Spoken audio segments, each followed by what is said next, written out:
Start gathering folks right about 8 o'clock.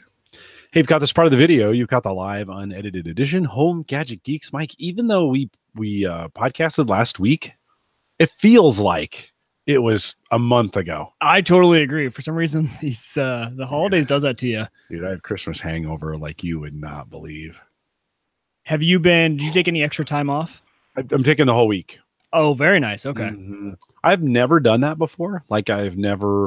I usually get really heroic. I'm like, no, I'm going to go in Wednesday, Thursday, and Friday because nobody's there. I could get a ton of work done. That's a total lie. Like, I never do that. I go in, I get distracted. I talk to people more. I don't do it. In about 2 o'clock, I get unmotivated because nobody's there. And then I go. Yeah. So I'm like, this is stupid. I have never taken the week between Christmas and Thanksgiving or Christmas and New Year's off. I just sent them out. I got all my work done. I'm like, I am out. I put my out of office on. And then my Marine son is home. So I'm trying to spend as much time as I can with him. Very nice. So tomorrow, I think he's doing the zoo by himself tomorrow. But we went out today. We went out to Sac Museum today, and we've been going all over stuff together. But Christmas rocked, dude. This was the kids, like they when they left, they're like, best Christmas ever. I was like, really? Really? Yeah. They're like, oh yeah, this was really good. First of all, everybody was here. So there was, I don't know, 12 of us, whatever that is. And I just worked like everybody's working. Everybody has jobs. There was, yeah. Oh yeah. No awkward moments. We played this game I think it's called Smartass. Oh, I love that game. Dude. Wow. Yeah. That one's fun. Yes. I can't remember where we played it. We've played it before though. It's just Trivial Pursuit with a board that, yes. And then we created our own chants. We had a hat. We had a dunce hat for the, what do they call it? Hard ass or something like that.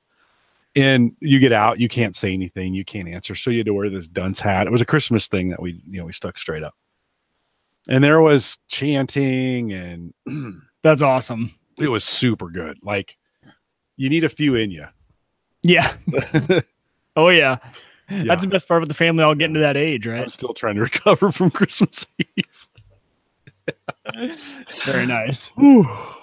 That, and then we went out and did cigars. It was so beautiful. It was. Yeah. Oh, yeah. How could you not? I turned the heater on. I turned the porch heater on. At work, we close, so in M&A, we close all of our deals on quarter ends. Mm-hmm. So of course that means we have deals closing Monday. So this was I probably would have taken a little bit more time off if we didn't have some of these closing, but it was, it's my busiest time of the year actually is this week, which is insane. Well, but if you know it, like there's other times you can. Totally. That's why we took that trip to Nashville 2 weeks ago, right? Yeah. In the middle of December rather than at the end. All right on. You could front load your Christmas break so that it's beforehand. What are you drinking?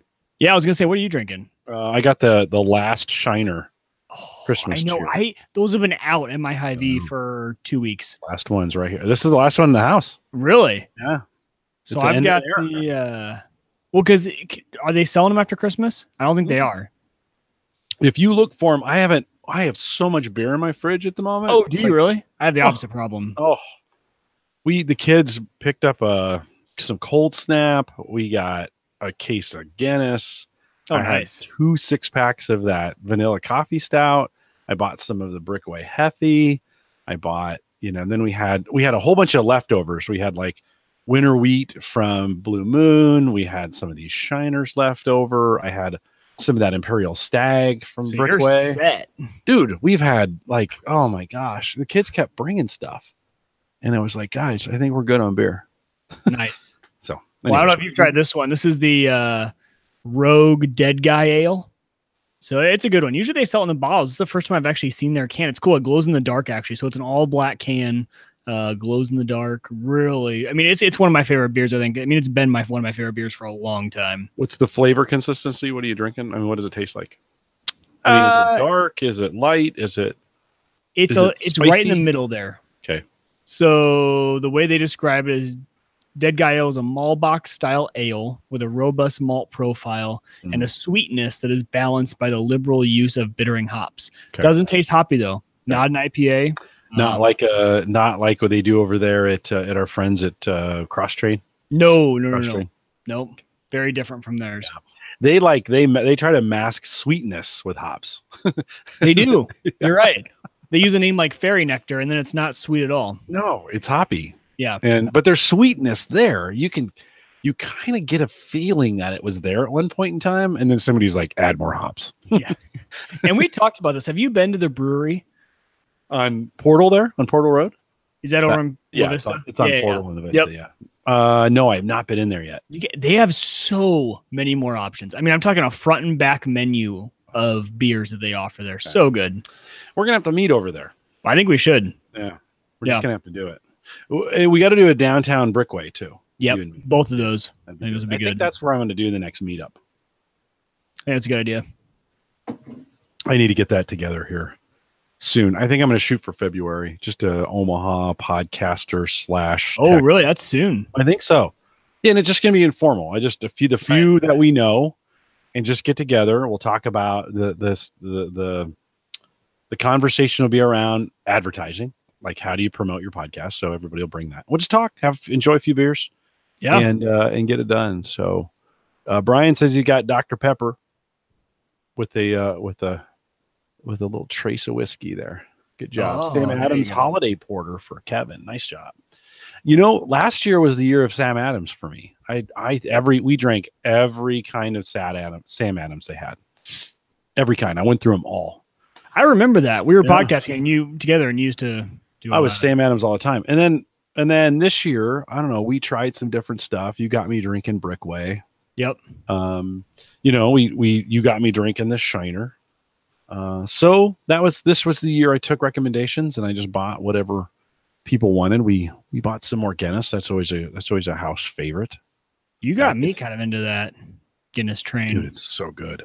It is so good. It's so great on tap. It's winter, you just got to do some Guinness in the winter. The kids got me Bailey's kit. We call them alcohol kits at Christmas. One of my kids, that's all they bought for everybody was an alcohol kit. So it was like, what's an alcohol kit? Well, like it's a bottle and then glasses, or a bottle. Oh, gotcha. And then like in the Bailey's, it had little cups, and it was yours and mine, something like that. These two little cups. Gotcha. So I couldn't, I shouldn't have opened the box because the Bailey's was gone by the end of the night. Like Bailey's goes quick. There was just a little bit left. They bought it for me for the next morning, Christmas morning coffee. Was supposed to exactly. Bailey's. We did have enough to go around at the for the Christmas breakfast kind of thing that we do. But man, by then it was gone. It was just whew. It's dangerous because I'll put it in my coffee too, and you can just all of a sudden keep having like 2-3 cups of coffee, and you've had about half a bottle of Bailey's in there. And it's like 9 a.m. Yeah, exactly. Like, and there goes my day. You're like, whoa, how am I gonna get through this day? So, all right, guys, welcome. Good to see you out there, Ken, Brian, John, welcome. Good to have you out. Other Jim, Kevin, thanks guys for coming out. Ken, good to see you guys. We've got some Christmas updates. We've got some gadgets that we're going to talk about. Some updates from the Facebook group, and stay around for a little crypto. So, all right, Mike, I think we're all set. Let me kick this thing off. A little better voice this week than I had last. Although I went back and listened to the podcast. It wasn't too bad. You could at least understand me. But man, it got worse. I went to work on Friday. I felt bad for you. Dude, I went to work on Friday and I just couldn't. I thought I was getting over it, and no, I was headed down. I left. I was just like, oof, this was killing me. I was worried about Christmas, but I kind of shook it. You still get that what's left. Oh yeah. Hannah got it too, though. She didn't go to work yesterday. She got it towards the tail end, but she kind of had this long extended, like not bad enough to not go to anything. And then finally it all hit her like, okay, you're pretty sick yesterday, but now she's feeling a little better today. Went to the doctor. They put her on, like the steroids and the stuff like that, just kind of kick everything out. Yeah. It's a good strain. I mean, it's kicking butt. It is. It is. Oh, totally. Our family has got 2 waves of it already this year. And Hannah and I never get sick. I mean, we have kids and they're petri dishes for disease, but it'll kick you in the butt. I never get sick. And this thing, just took me down and still continues to just linger a little bit. So, all right, let me kick this thing off. Here we go. This is the Average Guy Network, and you have found Home Gadget Geeks show number 384, recorded on December 27th, 2018. Here at Home Gadget Geeks, we cover all the favorite tech gadgets that find their way into your home. News, reviews, product updates, and conversation, all for the average tech guy. I'm your host, Jim Collison, broadcasting live from the AverageGuy.tv studios here in what will be the last podcast, Mike, of 2018. Where the heck is the year gone? I have no idea.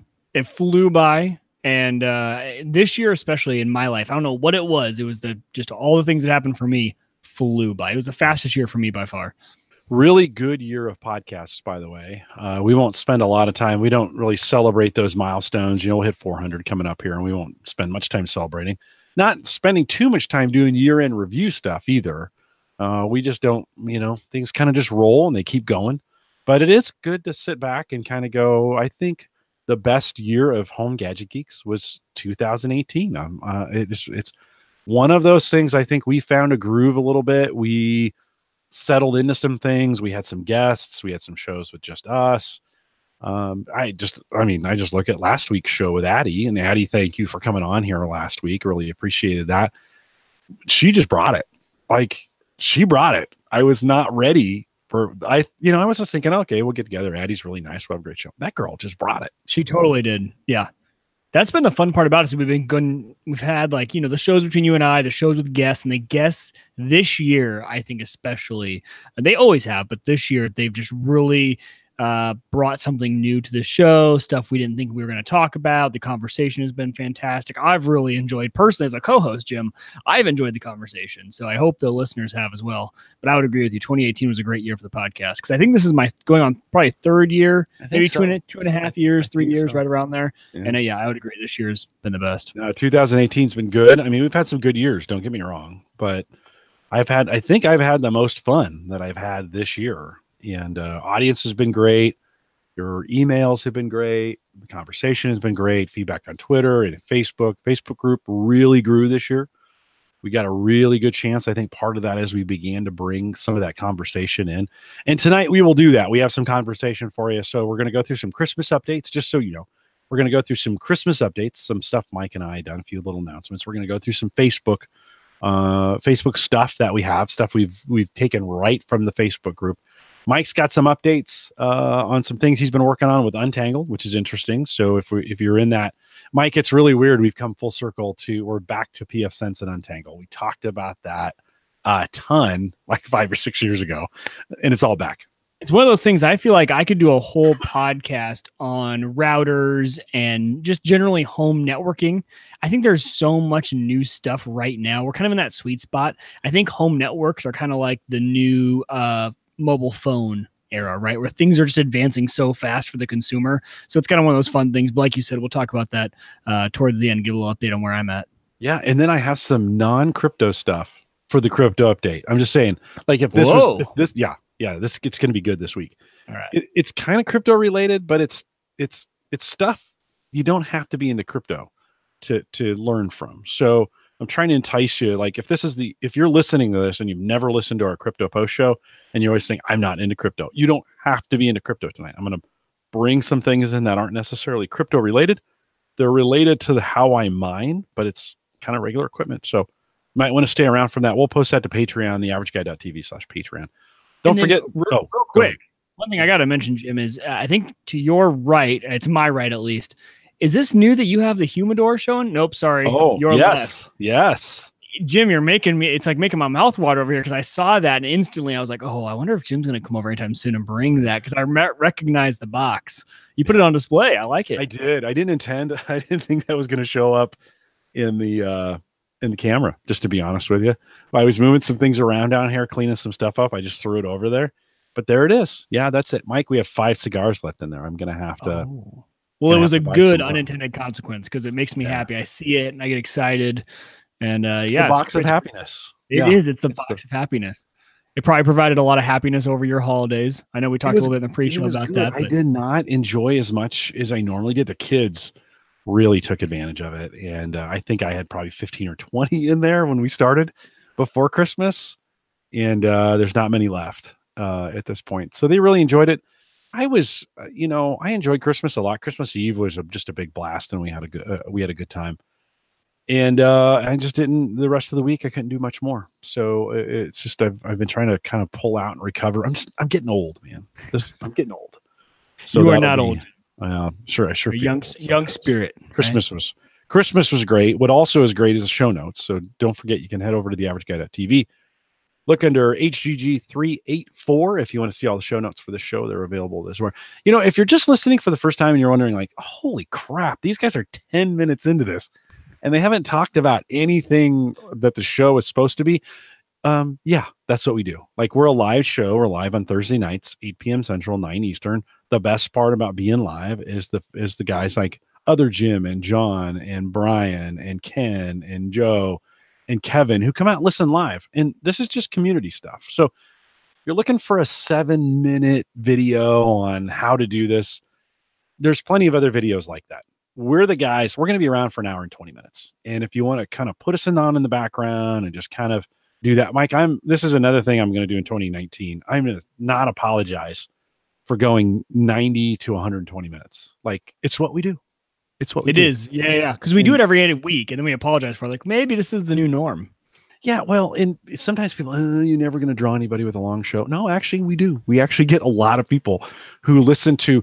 I was just looking at our video RSS downloads. By the way, if you're an IT guy and you want to get the video and you don't want to use YouTube to do it, you want to download it. 500 of you download our video RSS every single week, Mike. It's the weirdest. Yeah. Wow is right. I'm still amazed by those numbers. I keep thinking, they'll drop off. That's just the video, right? Like you would, wow. Yeah. Well, and John Briggs puts it in a good way. He says, hanging with friends. And I totally agree. Jim, the podcasts I listen to, they could do a 5-hour show weekly and I would listen to it because it literally is, it's my crew. It's who I'm listening to. We're hanging out with. They could be talking about, it's a technology Apple podcast, but it could be about sports. They could get into any tangent they want. And it's those people you listen to every week that you like. So hopefully, I think our listeners agree. It's hanging with our friends, right? We're hanging with you guys. That's what we like about it. This is what I love about it. So other Jim on Twitter just posted his Christmas ale from North Carolina or from North Coast Brewing Company that he just tweeted to us. Great Lakes Brewing his Christmas ale. And that's the stuff I love, right? That's the community I love. In 2019, we're going to do more of that. And I'm looking forward to it. We're not going to apologize for long shows because you guys listen to them. I'm not going to apologize for doing this on video and having talking heads because you guys download them. Like, it's amazing to me. If you haven't figured that out, go out to theaverageguy.tv/subscribe, and there's a whole page of ways to subscribe. I need to take down all the home tech tips stuff. You can take that down. But Home Gadget Geeks Cyber Frontier is still alive and in action. In fact, Christian and I are going to try and do one early next week to get another Cyber Frontiers in. But thanks for listening to us. I get an email a week from someone who says, Jim, I've been a long time listener. Listen to you back on Home Server Show. It's been a long time since we've done a Home Server Show. And so I appreciate the fact that you guys came over here and to listen to us. So let's just say a little thanks to the listener, Mike, for being, we have a great audience. I think it's the perfect size audience. I think it's the perfect group of people, both men and women, who just enjoy technology and love the gadgets and love to share with each other. So let me just say thank you to the audience. You are listening in the car or earbuds as you're walking your dog or while you're doing your chores or whatever you're doing. Thanks for listening, Mike. So I appreciate that. Mike, thanks to you too as well for just like, you've been a great co-host over the last couple of years, and it's been really easy. You just come on. We never have to work hard at this thing. It's super great. So thanks for all. No place I'd rather be on a Thursday evening. I look forward to it. So yeah, cheers to another year. If I don't see you before New Year's, we'll do a New Year's cheers now. Clink it right there via camera. Virtual clink, and, even though we live just across town. Right, exactly. We could do that in real life. But and I just retweeted Jim's tweet and I put a comment on there. Hopefully I was tweeting it out while we were doing this show. So I'm sure it's riddled with typos, but put that out there. No, very fun. I enjoy it. Great stuff. We'll remind you, if you want to download or if you want to stream, not download, if you want to do the anti-download, if you want to stream, you can do that through the app, homegadgetgeeks.com, both Android and iPhone, available out there. Download that, have it ready for you. Great way to listen on the road. We are now using the new Spreaker desktop app, and I'm hoping that'll be a little bit better. The Spreaker web part, whatever we were using before, uses flash. And of course, flash is being deprecated everywhere. So I just need to stop using it and use the desktop app. So I think we're back up and running. It should sound a little bit better. And we appreciate you downloading that. Thanks to the Patreon subscribers, theaverageguy.tv/Patreon. If you want to join us in 2019, I'd be looking for, I don't know, a couple hundred of you want to jump in for $1. You could do that. That always helps support the things that we do. You'll find out here in a second why that Patreon is important as we go forward. But of course, we appreciate our Patreon or patrons who've done that as well. I mentioned it before, but big thanks to Addie. She did a great job last week. Addie, thanks for coming on. We will have her back again. And then don't forget, stay around for the post show. Mike, we already spent a bunch of time talking about Christmas, but let's get to some of the gadgets. I know you kind of had a gadget filled Christmas. So why don't we start with you? What did Santa bring in your gadget bag?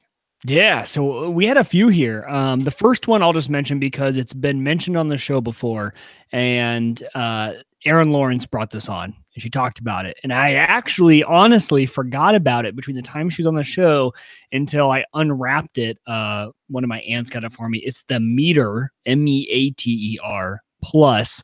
It is the thermometer that connects to your phone via Bluetooth. And actually, it connects back to its base and then to your device via Bluetooth.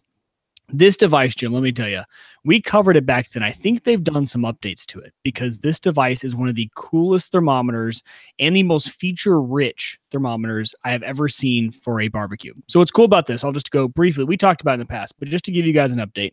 So this is a tiny little, think of a half the size of a pen that you would write with, pen or pencil. You stick it in your meat. It's got 2 thermometers on it. The Meter Plus has 2. So it's got on the tip, it's going to read the temperature from your meat. And on the other end, it's going to read your ambient temperature. So your temperature actually in your grill or oven, which is pretty cool.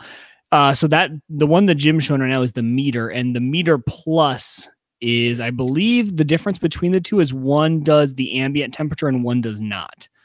So I don't know. I had trouble finding it too.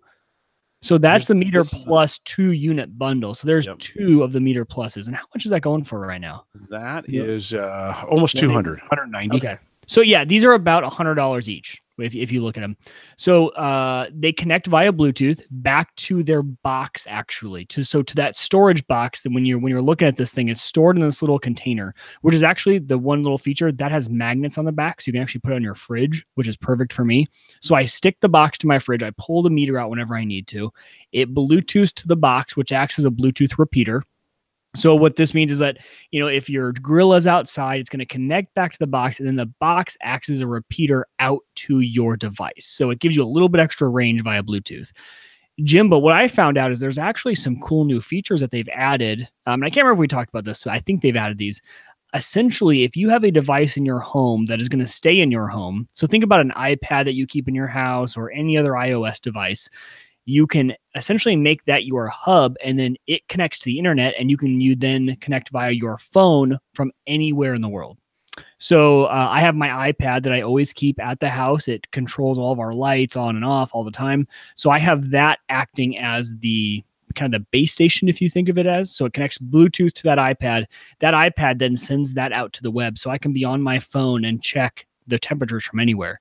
The other cool part about this is it kind of guides you through the cooking process. So if you're doing a steak, for example, it'll say, hey, okay, let's sear this for the first little bit. Okay, now the temperature's rising up. Take it off the sear, put it on the grill.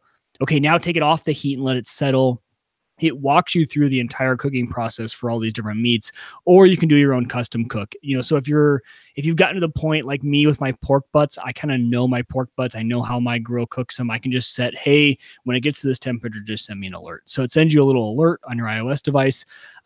So nothing, when we think of revolutionary in terms of, a Bluetooth thermometer, okay, that's been around for a little bit, but all of the features that they've added in with the cloud connectivity, the extender with the box being the extender, so you get a lot of range out of a Bluetooth thermometer. It's not just from the thermometer to the device. It's now connected to a box and then distributing out that signal.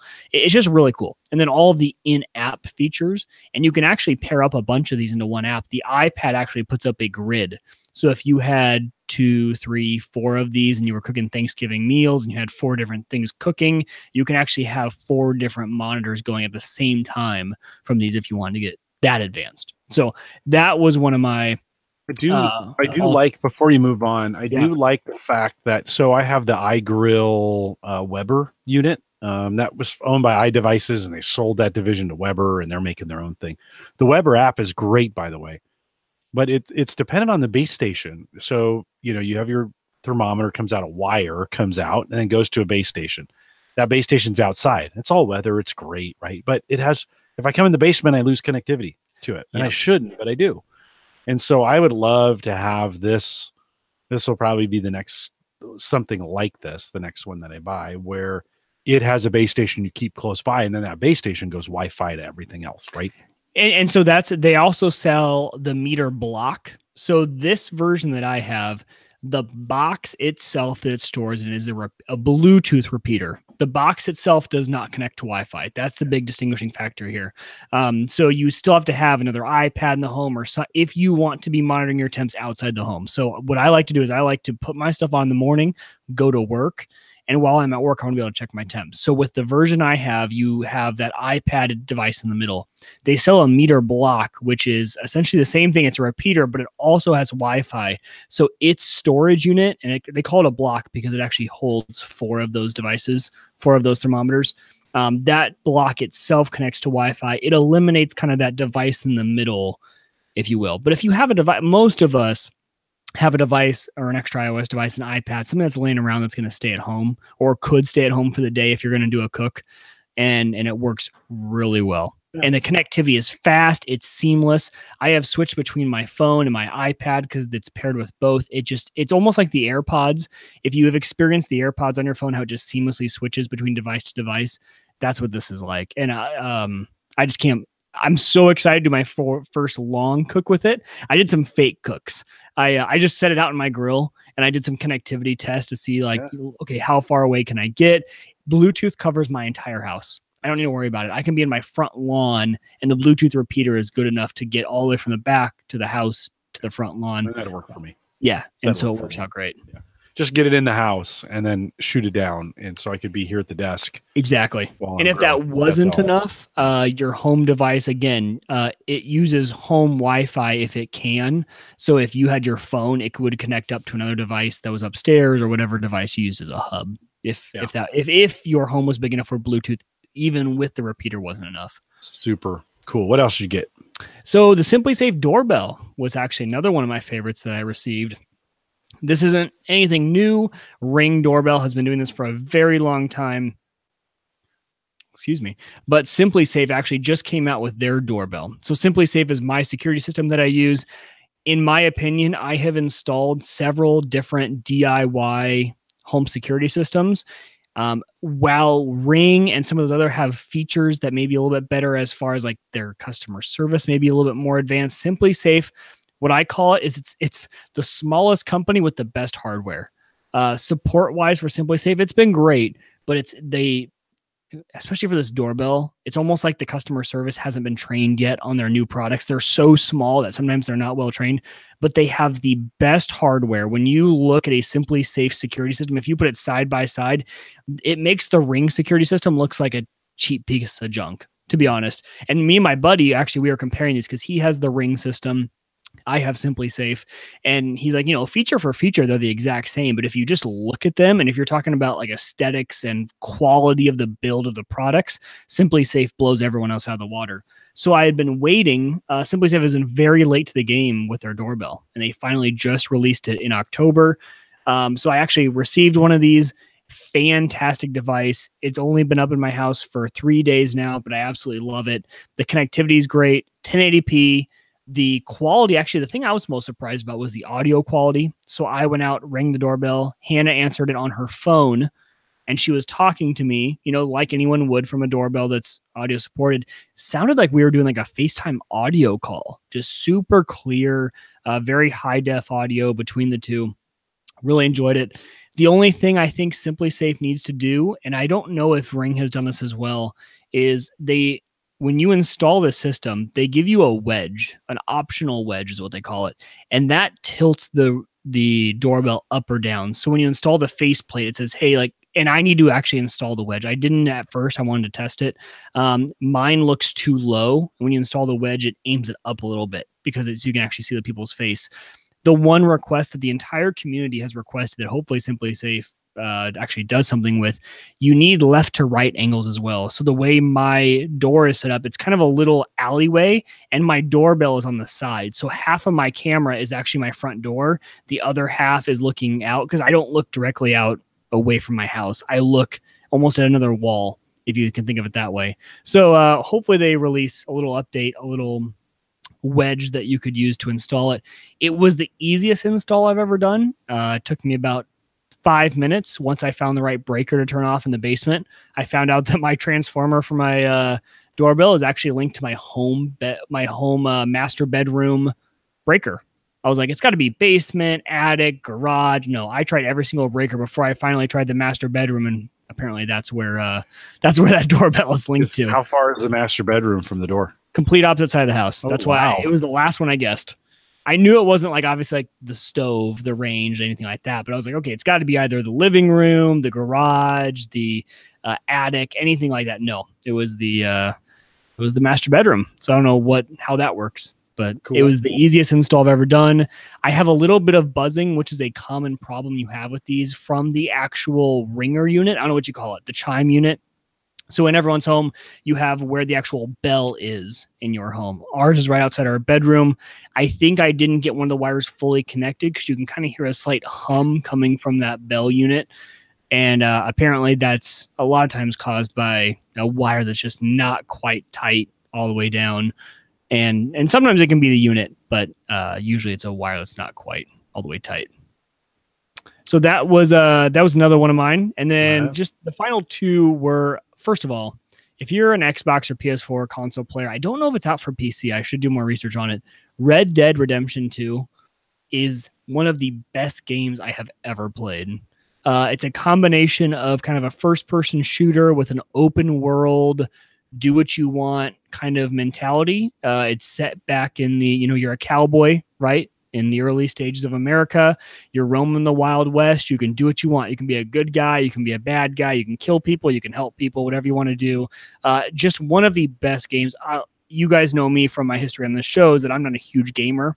If I do play games, a lot of times I do enjoy Call of Duty from time to time, but most of the time I like playing sports games. I like playing Dynasty mode on NFL or FIFA, things like that. This game has totally, I'm almost addicted. It's to a point where I get so excited to play. Hundreds and hundreds of hours you can put into this game. It's one of those games that never really ends. You can just keep going and going and going in this game. Open world. They have the new online feature where you can jump in and now you're the same open world but online. Fantastic game. Highly, highly recommend it. So I got that for Christmas, and I've already put way more hours than I'd like to admit onto it. Stayed up way too late. Got very little sleep. I could, yes. Yeah, with many hours, man. I know. With that many hours, I might as well just get on and stream it. I really should. But it's one of those games, I just like to immerse myself in it. It's one of those, it's a one-player game. There is multiplayer mode, but I haven't gotten into that yet. So it's really, I kind of just want to enjoy it and not have to worry about talking to a community while I play it, because it's a beautiful game while you play it. So it's kind of one of those you really want to get in and just experience it. It's not a game where you're going to invite a bunch of friends and shoot them up, kind of like Call of Duty. It's a totally different experience. And that's kind of why I like it. You can sit at this game. I sat down and 3 hours felt like 10 minutes. You get, because it's a story mode, right? So the story, you take it through, you do missions for people. It takes you through the story. It's a real, one thing leads to the next type of thing. And it's almost like you're watching a movie. There's actually called cinematic mode, where you press a button and instead of riding your horse from town to town, your horse still rides, but you're watching it from like a cinematic point of view. So it's a very immersive style game. Very cool. And then just a lot of just kind of random grill tech. Got some new grill utensils and all sorts of stuff. But it was a really good Christmas tech wise. Well, while you're talking about grills, like I asked for the new, the grilling mats. Yeah. The one I'd had that I bought 2 years ago, or I'd gotten for Christmas 2 years ago, completely worn out. Like, it was great. It's great that you have to replace something that you wore out. So I actually got a 3-pack this time. So I've got 3 mats. They're a little bit smaller, so that they'll fit on my grill nicely. I also got a stainless steel grilling pans. So like for veggies and stuff, we do a lot of veggies.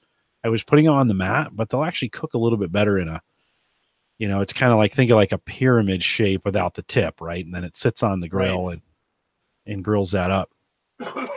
That's the one thing I was going to mention to you. Actually, the one thing I didn't put in here that I totally forgot, and what you just said made me think of it. I got a cast iron Dutch oven. Oh, nice. And now I'm wondering, I've never cooked with one. Oh, yeah, dude. Yes. So chili. This is an entirely new thing for me that I'm going to have to season it. And this is the first piece of cast iron Hannah or I have ever owned. And it's the nice big pot, right? The one you can take camping and everything. So I know you've mentioned in the past that you love cast iron. So we'll have to get some advice from you on. Well, look up how to do that online and look up how to do it on your grill, because you have to get the temperature like at 400. So you coat it with oil basically, and then you crank the heat to like 400. Okay. And you just let it cook for, I think, 25 or 30 minutes or something like that.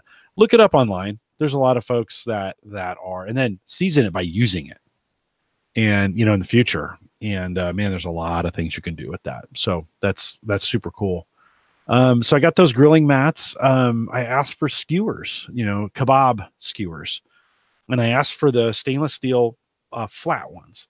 So you could slide those through and it won't spin on you. Sometimes when we're doing kebabs, especially the vegetables or sometimes the fruits, spin on you. I hate that. Want them to stay so I can flip and call it good. So that's pretty cool. So that was my grilling. That was most of my grilling. By the way, that grilling basket came with a glove too. You can put that glove on to handle the outsides of it, because it gets pretty hot on the grill. Do not grab those kinds of things. I should say, many of you have been asking me about the status of the robot lawnmower too. And, we've been talking about that. I actually started working on that. And then my wife said, "Hey, I think we're going to move this summer." And I'm like, well, okay, then I don't think I'm going to work on a robot lawnmower. Well, that's quicker than you thought, wasn't it? I have a lot of honeydew projects I got to get done. So replace some doors and a whole bunch of other things that we've got to do. So just for those listening on the robot lawnmower, put the status on hold. I actually got to the part, Mike, where I was thinking about propulsion and identified I wanted to use the same propulsion mechanism they use in a wheelchair, in an electric assist wheelchair. Man, that baby got expensive fast. I was like, yikes. Okay, let's back this bad boy down a little bit. And that combined with moving this summer changes things. Not moving far, still going to do the podcast. We're just moving across town, bigger house, some other things. So just for those of you who asked, that's the status of the grill. I think one of my houses right next door to me, Jim, is up for sale. You could come out here. It's a little far out west for me. Oh, come on. We're trying to get farther west in Sarpy County. So our church is down here. Our kids are down here. Somewhere between here and Cabela's, I think, is where Interesting. Is where we'll land. Okay. I got a really sweet Kansas City Chiefs military style hoodie. During November, they always do a salute to the yeah, you got one of those? Son bought me one of those. Not a gadget, not geeky, super cool. Has become my favorite hoodie, like, of all time at this point. Those things are sweet. They're super expensive, but they are super nice. Those look amazing. Is it kind of that brown and green? It's just green. It's that military OD green. Okay. Got name. It says Kansas City. See, what does it say? Kansas City Chiefs on the name tags. That's really cool. It's got and that was the era. Like, they're not doing that much anymore in military uniforms. But when I was in the military back in the 80s, late 80s and 90s, that's the style that we wore. We wore camouflage, but that wouldn't look good in this kind of setting. Maybe it would. I don't know. But anyways, no, super cool. I'll wear that. Maybe I'll wear that next week to the show. Yeah, definitely. Super cool. But the best part is, Mike, Apple Watch Series 4 on order. Like, it'll be here in a week. So it's coming in. Did it through Sprint. Got $100 off the deal, which is super cool. It will be GPS and cellular, and I'm going to pay $10 a month to it. But Sprint threw in some nice discounts to do that. 24 payments. It's mine when I'm done. It raises my bill by $30. So I'm not all that like, okay, yeah, that sounds good. So, but the drawback to that is I had to order it online to get that, and then of course it was Christmas and things are slow. So I'm hoping to have it maybe this weekend. Maybe, or early next week, but then early next week is New Year's. So I don't know. We'll see. You went Series 4? Series 4. Black. I'm so jealous. Yeah. Series Very 4 nice. black. The larger or the smaller version? Big one. 44. Big one? You'll love that. 44. I'm so excited.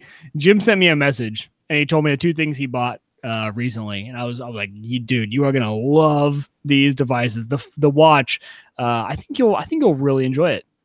And then, yeah, I know I'm pretty excited about it. And then the Xbox is on order. I've been talking about that for a long time. The right deals came along, $199 for Forza. And that game is fantastic. I thought it'd be a good one to start with, and I can pick out the other ones as we go along. But I'm going to need to get back into a controller.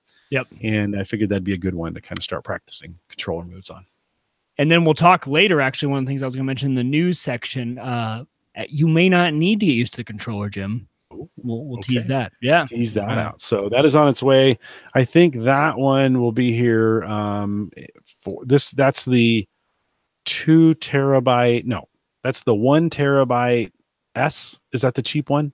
Or is X is the cheap one? Right. No, the S is the cheap one. Yeah. So I got but still, you got a 1 terabyte for $199. That's fantastic. Mine's only a 500 gig for that same amount. Yeah.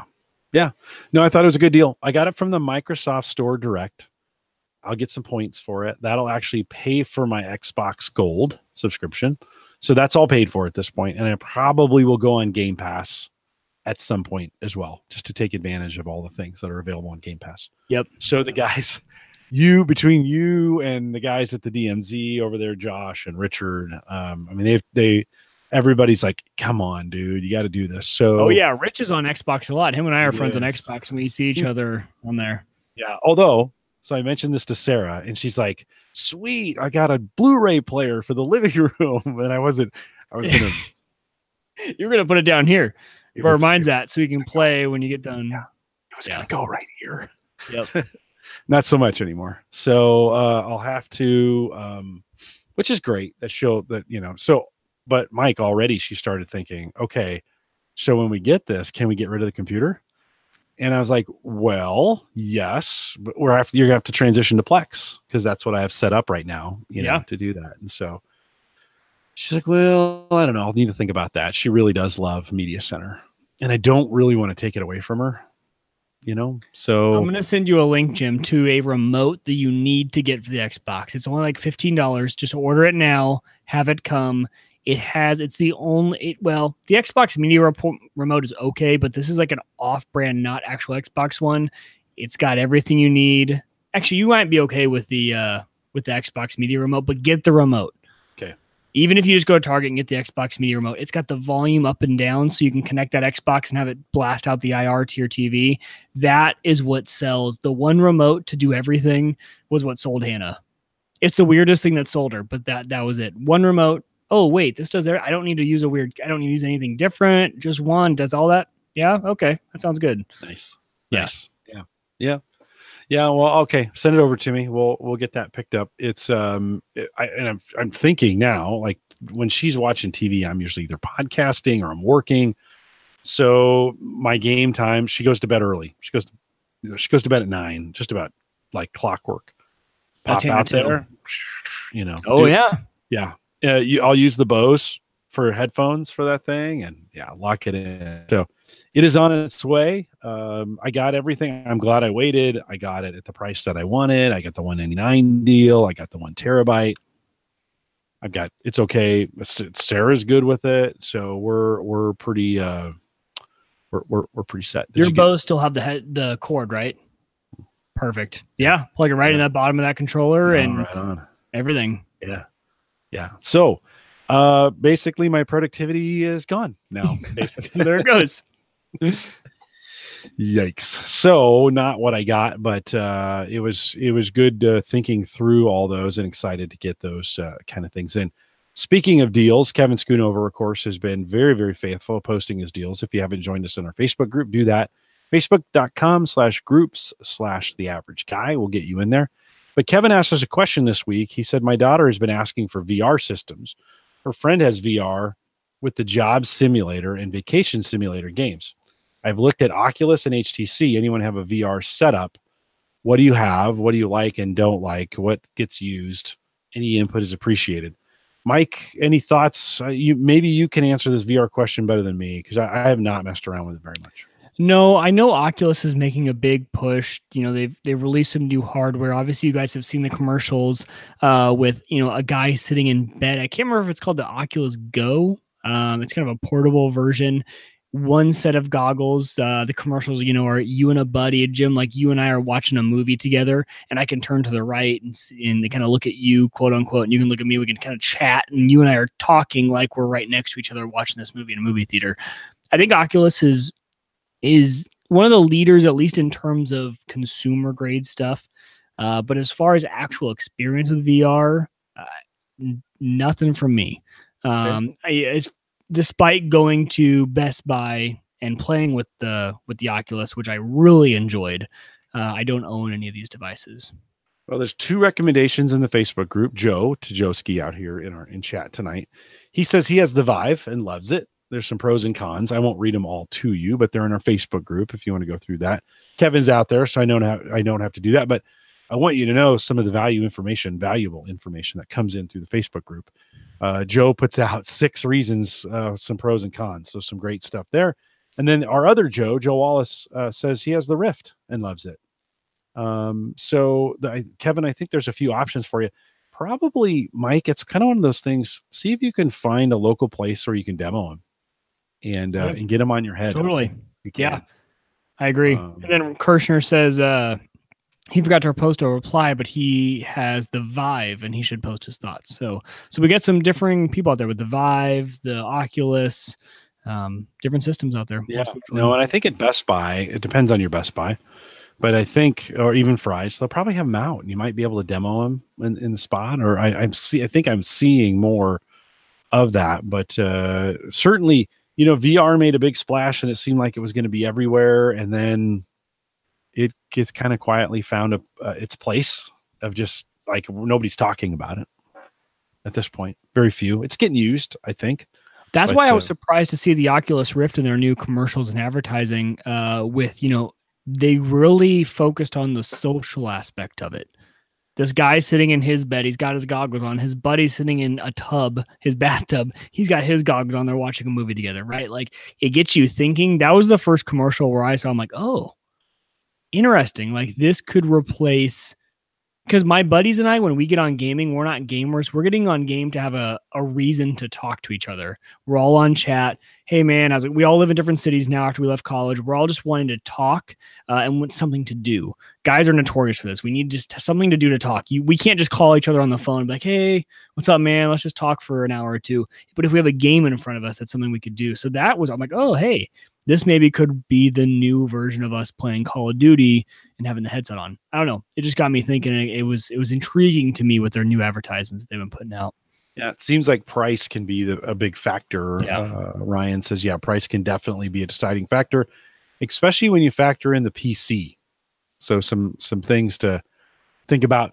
If you want to go back 2 episodes ago, not 2 in a row, but 2 with Dwayne Robinson was on 2 ago, and talked about some options for VR in that day. It was a year or so ago. You can do that as well. Kevin in the chat room says we're going to Best Buy and the Microsoft store to try them. Good. Yeah. In Kevin, Joe's post on Facebook is really, really good. Tajoski, he really does a nice job of laying that out. And I didn't see this. I just clicked on it. Andrew Ball put up the old viewfinder, with the dials that you drop the cards on. Yeah. That was pretty funny. So I think my son still has one of those. Does he? Yeah. Yeah, not helpful, but funny. Kevin also had dropped from time to time over at sellout.woot.com. They are pushing QNAPs out of there. And actually, as of this recording, still available. And so the QNAP TS328 3-bay diskless personal cloud storage NAS, that's a lot of words, $170. That allows you a 3-bay drive, a USB 3 in the front. And you can you could get all that in your hands for $170. It's available right now. You head out to the Facebook group, facebook.com/groups/theaverageguy, And speaking of deals too, the one thing I forget about every year, and there's a good podcast I listen to that reminds me, so I'm going to remind you guys, if you are a Plex Pass subscriber, so if you have essentially the premium version of Plex, you get 20% off at the Western Digital website. It's one time, so make sure you use it once. But if you're planning on ordering some new devices for your NAS or anything like that, and you're a Plex Pass subscriber, go to, I think it's just search Plex Pass perks, and you'll be able to generate your own code. 20% off. WD already has free shipping on all their devices to the US. I did notice though, Amazon already beats their price by about $10 from Western Digital, which is weird. If I go to WD website, I'm paying $129 for a 4 terabyte red. If I go to Amazon, I'm paying $119, but the code is only good on the WD website, which still gets you below the Amazon price. So just remember, you have those perks out there. There's also perks for NordVPN and some other services. So just remember where all your perks lie. Yeah, I sent one out in the Facebook group today. Speaking of perks, Fry's is giving away just about every antivirus known to man. It's either free or $30, somewhere in that price range. And, we can argue all day about what's good. The worst ones, nobody likes, McAfee and Norton. Those are the cheapest ones. But AVG and Bitdefender, they're all out there. They're all on sale right now. Probably not a bad idea this time of year. If you're not, backups, antivirus. It's just a good thing. Go through all your computers, make sure it's updated. It's doing what it's supposed to be doing. Backups are supposed to be working, those kinds of things. In fact, we had a kind of a call out from Kyle into the Facebook group as well. He had a situation where his 321 backup failed him. I won't read the whole post, but he did run into this. Let me read it. So he was paying $10 a month for both Google Drive and OneDrive. Wanted to consolidate onto OneDrive, copied the files from Google Drive onto OneDrive onto my Windows computer. I waited for the files to upload to OneDrive. I waited for the files to upload to Backblaze. I backed up the files to another local drive in the house. 3 backups, right? Then I deleted the files from the Google Drive. Where did I go wrong? Well, Google Docs/Slides/Sheets aren't actually files that you can back up. All I was backing up was a link to the non-existent Google Drive file. Well, once they were deleted, yes, they were gone. Fortunately, most of the files were the podcast audio files, and those transferred fine. Most of the Google files weren't critical, and I could probably extract them from a Google Takeout archive if I really needed to. Yeah, and you might be able to restore those. Sometimes if you've deleted them, you can go back and restore them. And he did. He posted an update, I think, this week that he got in contact with Google, and they are going to restore his files for him. Yeah, you should probably, if you're making files natively on a Google Drive or in Google, those aren't typically, those are files they're Google files, right? They're meant to be read when you're accessing a Google Drive. They're not necessarily files you're going to pull off and use somewhere else. And Google Drive and OneDrive are just that. They're just replicas. They're in sync. They're not backups, right? They don't. Now, this is getting better. OneDrive has some versioning in it where you could go back and get it. I'm trying to think. There is a service I'm using that will actually help protect me in that way in case I get a ransomware attack. There's file versions that they can go back to and get to me. So the point of the matter is not that we explain to you how to do 3-2-1 backup. I think most people listening to this know how to do is. What always bites me, Mike, I thought I just lost some files when the Drobo went down. I think I mentioned last time the Drobo went down. Fortunately, I had moved those files onto the Moro data box. So I outsmarted myself. But what we often don't do is double check before we delete. So move, double check, make sure make sure those, McCabe talked about this on a reset episode where he moved some pictures and a whole chunk didn't move. And they went to go find him and he was like, where are these pictures? And they didn't verify that it had gone from one place to the other. Well, and that's the funny part about his story, though, is he even did verify before he deleted. But then that's when he learned that, hey, once I actually delete that, he wasn't going to find out until he deleted them from Google that those were just links, because he was clicking on the link in the in OneDrive and says, oh yeah, that's fine, that worked, that link's good. Once he deleted them from Google Drive, that's when that lost the actual original file. Those links then no longer worked. So it's almost like we need to add an extra step now in, especially if you use something like Google Drive. I think Google Drive might be one of the only services like that where you create a file. It's not a file that can be moved and used somewhere else without the original being stored on the server. If you think of OneDrive, those are Word, PowerPoint, Excels that you can move off, store locally.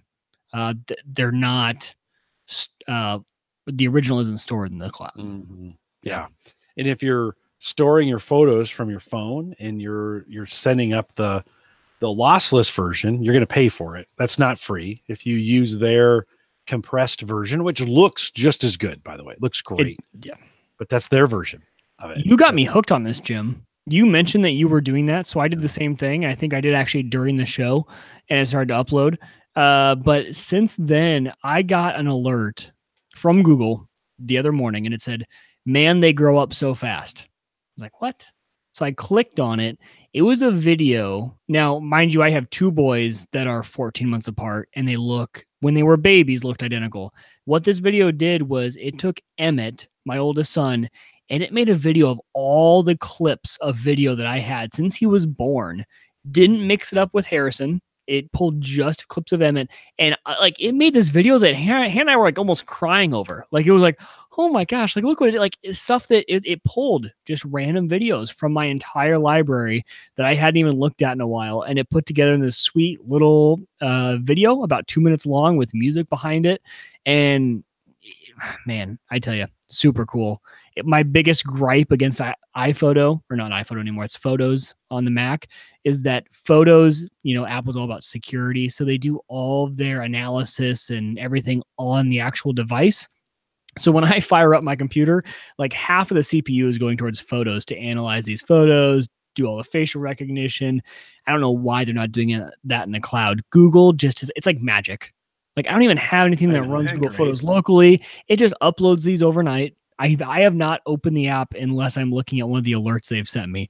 They send you this alert saying, hey, assistant created this for you. I opened up like, that was super, super cool. If you don't have it and especially if you're an iOS person and you've been using Photos, Photos is cool. It does some great automatic videos for you.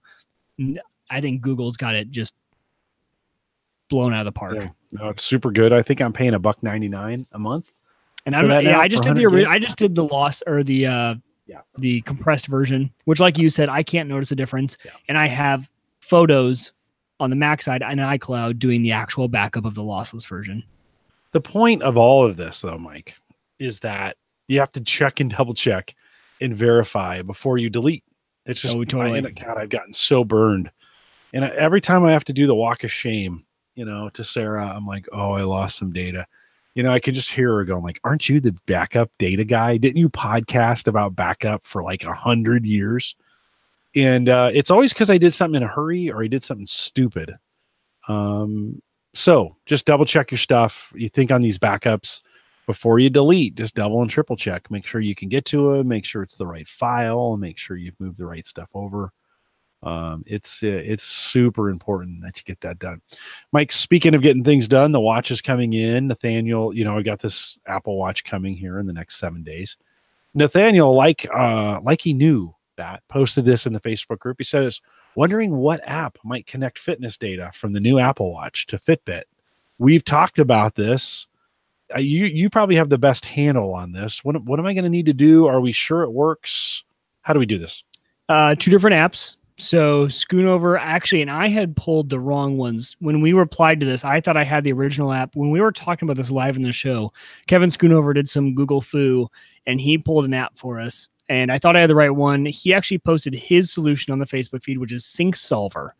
So Sync Solver, that will do one. Based on the reviews, I found another one called Health App to Fitbit Sync. So the name says it all. It takes your health app and it sends it over to Fitbit. So for you, Jim, if you want to stay involved with your Fitbit community, I think either of these apps will work based on the reviews. I did my research. I think Health app to Fitbit Sync might work a little bit better. There is a cost to it. I think it's a $5 or $6 app, but again, one-time charge, $5, $6, and then forever you'll be able to sync stuff over. So I don't think that's too big of an issue. And then they also have the reverse. So if you are someone who wants to get your Fitbit into Health app, I don't know why they have that app, to be honest, because I think Fitbit already does that. I thought it published your data.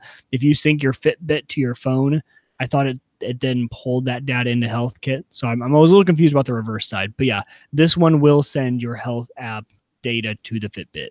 I'm probably going to double monitor for a while before I give this thing away. This is a Fitbit Alta. My voice is, sorry, I apologize for my voice. It's still a little scratchy, but this is a Fitbit Alta. There we go. And I'm probably going to wear both just for a while until I get the Apple Watch completely cut over and I got the stats. I'm in the Fitbit community. I'm doing those kinds of things. That Fitbit community has been the best part of the watch. I mean, the watch is okay, but the community is great. And it has inspired me to do more by being in the community. So, yeah. And I think you'll find too, so wear both and then cut out your Alta and then use this app to sync over and see kind of if it works, and then, but still have your Alta that you could go back to. And then you'll find another community of people with Apple Watches, the built-in integration with the Apple Watch with competitions that like you and I can do. So as soon as this comes in, Jim, we can add each other. The competitions and the alerts you get, it's very immersive and deeply built into the OS, which is super cool. And I think you'll start to see that you kind of get the benefits of both worlds. You'll have your data going over to Fitbit for that community. You'll also have a whole new community opened up to you of people who have Apple Watches, people like me who you can compete with and track.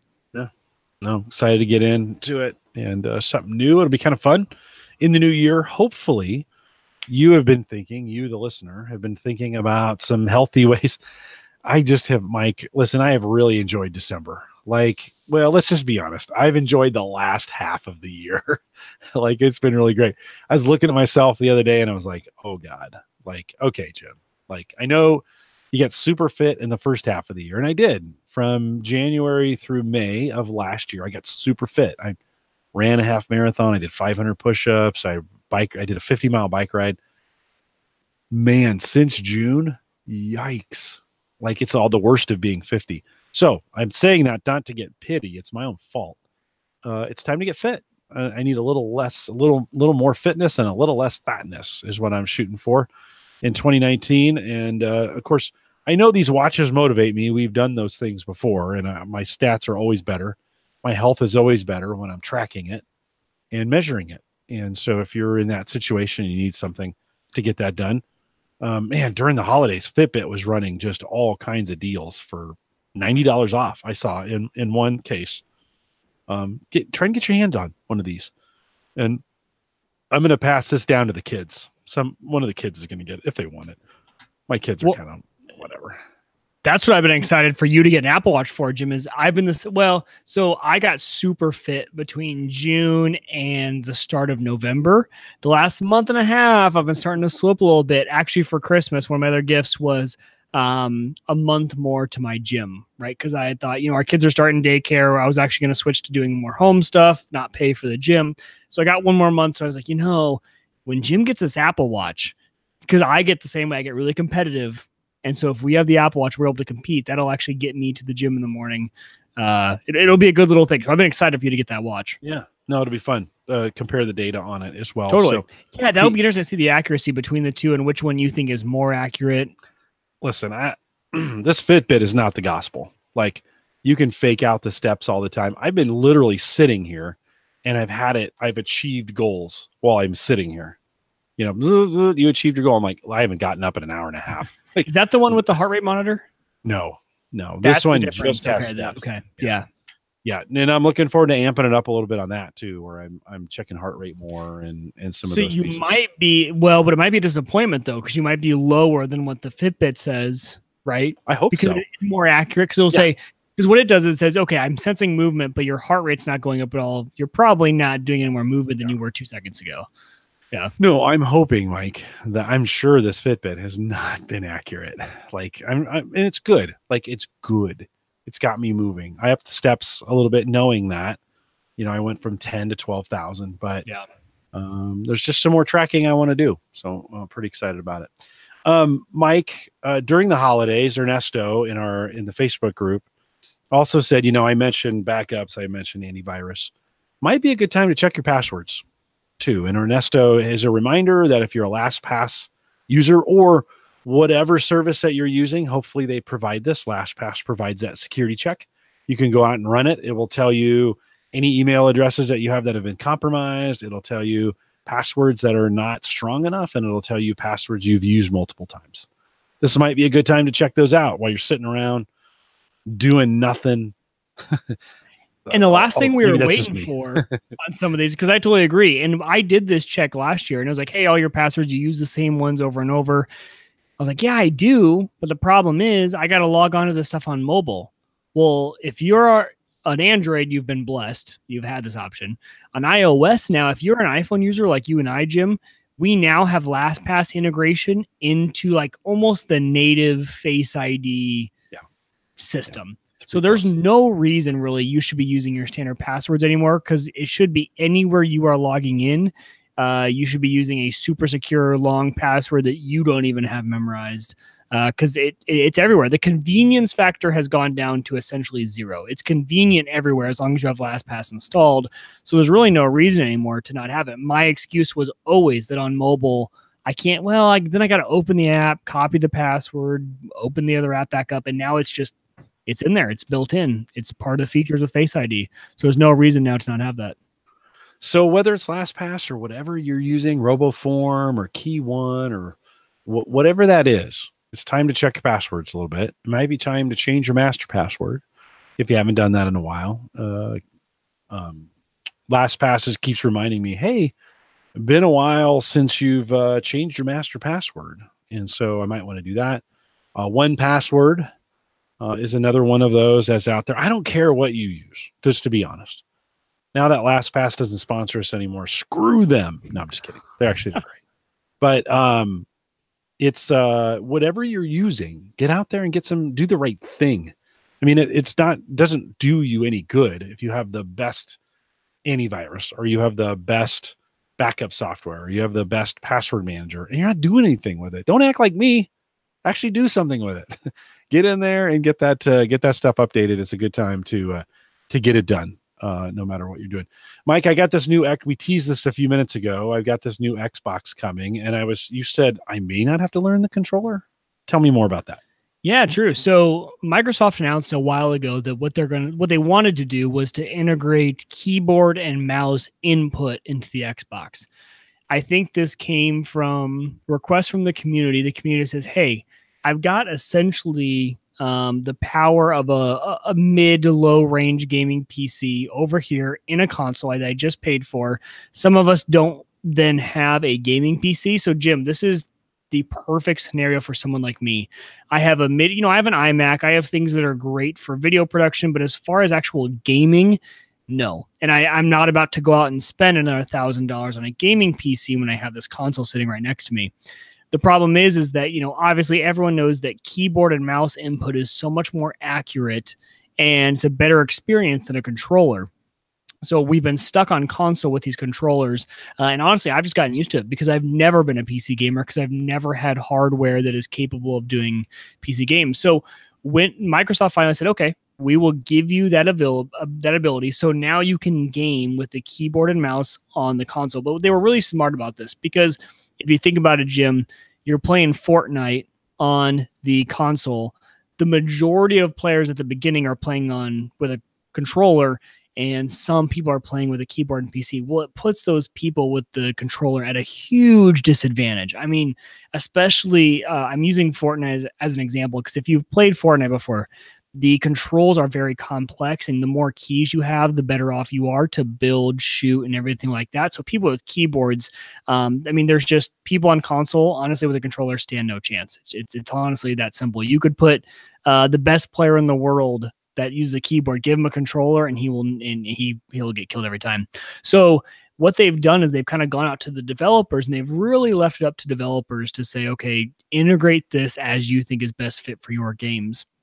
And they've started off with segregation where, okay, if you're playing with a keyboard and mouse, that's fantastic, but we're going to put you with the PC users or put you in a different category, right? So if I'm playing with a keyboard and mouse, I won't be playing with people with a controller, which is great, but it still gives you that option to play with the keyboard and mouse. So that Fortnite was one who really took off. So they've left it up to the developers. So this is not just an out of the box, hey, plug a keyboard and mouse into your Xbox and play any game you want. The developers really have to get on board, and they're really starting to become smart with how they integrate the keyboard and mouse. But I really like this because I'm the type of person that, Jim, I have an Xbox sitting right here. I have my keyboard for my computer. I could easily just swap the USB over, play, and I have a decent graphics. I have essentially a gaming PC sitting right next to me playing the same game. So I'm really excited about this. It's something I want to get more into, keyboard and mouse gaming. It is better from my limited experience, but it really shook up the world of console because now you've got truly console players who want to stick to a controller and never switch. And there is something to be said for that. There's a lot of, I call them couch gamers, which is what I usually am. Just sit on the couch, grab a controller, play. I'm not super competitive. I want to be playing against guys that are still using controllers and can't, don't have an unfair advantage. So it's kind of created this kind of segregation, but it's a very interesting story to follow where are we going to see the console become more of a gaming PC? Essentially a very cheap low-end gaming PC. You start to look at, will this cannibalize any of the lower-end gaming PC market? Because were people buying those strictly to play games on and do nothing else? Well, hey, I could buy what you just did, Jim. You bought a $200 device that has a lot of it's almost like an ASIC for mining. It does one thing and it does it really well. It does gaming, it does graphic stuff, and it does it really well. No, I can't load up Word and do a document on it because it's just not what it's intended for, but it can do gaming pretty well. It's just a very interesting story to me, and I think it'll be interesting to see in the next 6 months where we see developers go with this. I think they'll test it out. I think we'll see Fortnite obviously was the first one to adopt it. Full steam. I mean, when you use a keyboard and mouse on the Xbox with Fortnite, you pretty much are playing the PC experience. And we'll see where they go with it, and we'll see what the reaction is from the console community. Cool. Well, look forward to getting it this week. Actually, it'll be next week. So by the time we come back around to the show next week, I'll probably have it in and have I'll still be downloading the updates at this point to get it rolling. Mike, one more thing. You've been hinting about this in the show. We've talked a lot about PFSense, but you also went with Untangle. Talk a little bit about what you've been doing. So yeah, recently I switched over from PFSense to Untangle, and I'll kind of keep it simple here. I won't go into too much detail because I know that Untangle has been around for a while, and Untangle really is more of a UTM, which is a Unified Threat Management device. And the thing I love about Untangle, and I will say this up front, is the real benefit of Untangle you really only get if you pay the subscription, which is $50 a year. So what you're paying for with Untangle is essentially you can use it as a firewall and router, or you could use it as an intermediary device, essentially between your router and your switch to your home network. And what this is going to do is this is essentially unified threat management. So when you look at filtering your network traffic, if you think of saying, hey, I don't want people in my home network to be able to access pornography, VPNs, whatever category you can think of, this device does a great job of enabling that and making it so dead simple for the user. They are an enterprise product. They've recently given their access to a home license, which is what I did, which is the $50 a year license. So they went the reverse. They started enterprise and went back. But their whole model from the beginning, I think, when I look at PFSense versus Untangle, Untangle is just out of the box, dead simple to use. It's got all the threat management in it. When you open up PFSense, you need to go install some plugins for filtering and things like that. Untangle, you fire it up, you turn on the apps you want, intrusion prevention detection. So if you have someone that's gotten on the inside and is sending data back out, your intrusion prevention detection app will detect that and let you know. Your web filtering, like I said, selecting the categories, your blocking of certain malware is done at the network level now. So all of this, what you're paying for, the $50, is all those algorithms and lists that are updated on a daily basis to say, hey, these websites are sending out malware. This is what a typical signature looks like that we would say is malware, things like that. So what you're paying for is access to those up-to-date lists. Jim, I put it on, and to be honest, I was shocked. I was looking at the stats of everything. First of all, unlike pfSense, you get a low number of false positives if you use the default settings from everything. And the amount of, I had one device that was apparently constantly trying to connect to this website that was known for malware distribution. And sure enough, there was like this rogue app on one, actually my device that runs all my security cameras. I had apparently had something that got downloaded to that. It was an extension, and it was nefarious, I guess. I mean, maybe not super nefarious, but nefarious enough that you don't want it on your network. So I have loved Untangle. The other reason I love it is because the reporting on it is fantastic. The dashboard, when you log into your router, the amount of information that you have at a glance is, to me, what I'm looking for in a router is I want the reporting to be fantastic. I want to know what all of my devices are doing, what protocols are being used the most, what kind of content is being downloaded the most. That's the kind of stuff I want. Untangle is not going to have the powerful features of routing and things like that pfSense does, but it has enough. It does VLANs, it does DHCP, DNS. It does all of the main features that most home and corporate environments are going to need. pfSense might offer you something that you can't find here, but man, when I switch over to Untangle, the dashboard for a home user is really what did it for me. So I've been super happy with my switch over to Untangle. And I think, I did it for a while. I did it for a week on a separate box. So I ran it. I didn't delete the old box.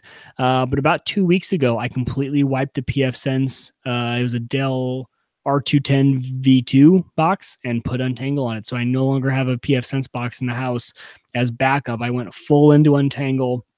And, I could go into some screen sharing here, but I think if you guys just Google Untangle, you guys can see the type of reporting you get from your dashboard. I'll pop it up here for just like 1 second, just so people who are watching live can see. Let's go application. Here we go. I don't think I'm sharing anything here. I don't think it shows actual IP addresses. So this is the dashboard. So think of logging into pfSense, but this instead is the home page for Untangle. So you see your overall network usage here for all my VLANs, what type of network's being used, interface usage, top host names. So which devices in my home are using the most data right now? And you can change these filters up top. So this is in the last day. Categories. So what kind of categories are we looking at?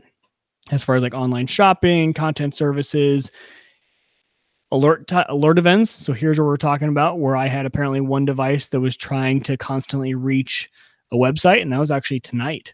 So I should probably look in to see. So my web filter, I'm pretty restrictive on my web filter. It blocks a lot of stuff. So I can go in there and see exactly, I can go to my reports and see exactly what it was blocking for me and see if that's a good block or not. Just a ton of good information. And this is just the dashboard. You can dive deep into these reports and get extremely detailed information. And when you go to your apps, this is what I'm talking about, how simple it is to go to. So here's the apps that come on it. And again, these are not third party. These are all Untangle. You actually can't install third party apps.